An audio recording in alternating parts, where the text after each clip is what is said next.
Power 7 Podcast. Good morning. Another blessed morning.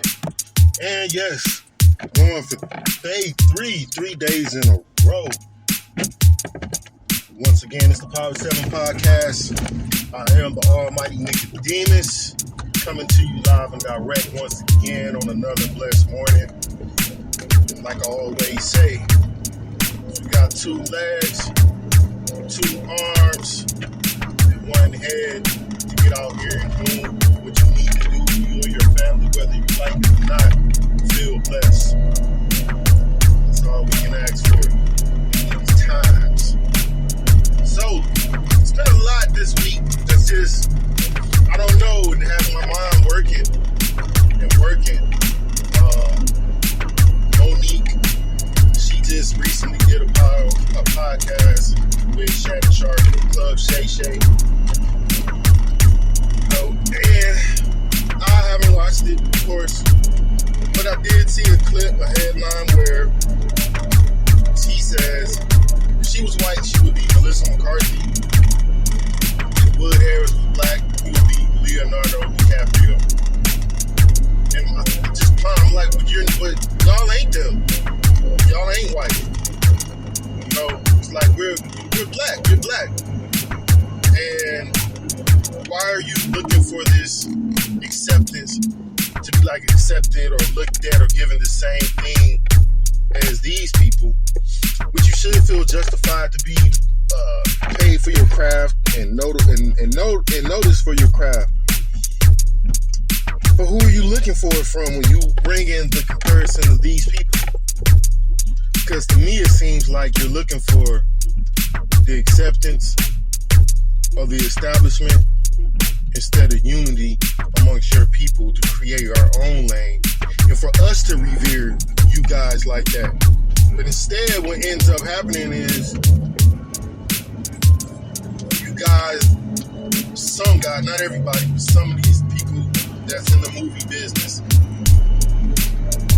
and just us in general choose to try to find our own lane and go our own way, be our own person and not want to be unified with one another and create our own so that our kids can look up to us and our fan base just mainly be us and be looking to us like you should be just as dope as them because that's how we should be.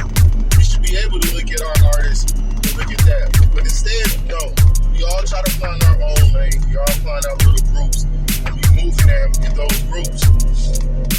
And at the same time, while we're moving in our own groups or even being by ourselves, what we'll do is shit on each other. Just shit on each other.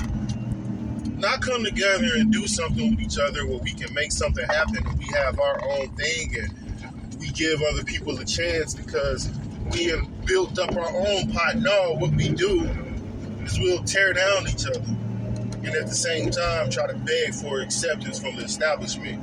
And you've seen it. And this is why I'm here on this 3rd day, because you've seen it. When Cat Williams did his interview with Shannon Sharp, he dogged out, I don't know, but most of the successful, depending on what you determine as successful, black comedians, just shitting on all of them, you know, and talked about how he was real.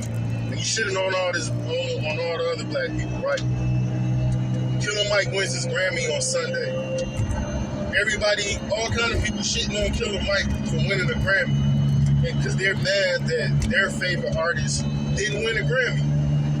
So you want to shit on your people just to get acceptance from an establishment who has never gave a fuck about us. Go back and look at the history of black people in the country of America. You already know how white people feel about us, how they felt about us, or how they looked at us. So it always boggles my mind the older I get. It boggled my mind even as a kid. Like, why are we always looking for this approval or to get this certified stamp from these people who, for the majority, generally don't care about us or look at us as second rate? And then we end up looking at ourselves through their eyes. And that shit it blows my mind. I don't know if it's Willie Lynch. I don't know what it is. But whatever it is, it's a crazy ass thing to look at from the inside. Like, what's going on? What's really happening here with what's really wrong with our people? And sometimes I think, I'm like, well, these day and age, and from what these kids have seen black people do since I was a kid, and because, me, growing up the way I grew up, seeing the things that I've seen over these years, I would think the generation behind me would probably be a lot more free and a lot more progressive, but really they're not. They're spewing out the same complaints, the same cries, and the same separatism from us as the generations before. And it just boggles my mind.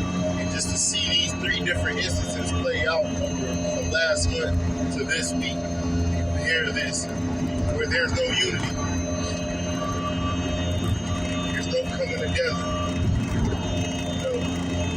But yeah, that's my piece. My little think piece on this, on the 3rd day. Like I said, Monique saying that is just a question. Why I want to put out there to my 2-3 listeners, why do black people want white acceptance more than they want black unity? It's all like Nicodemus from Power 7 Podcast. Peace.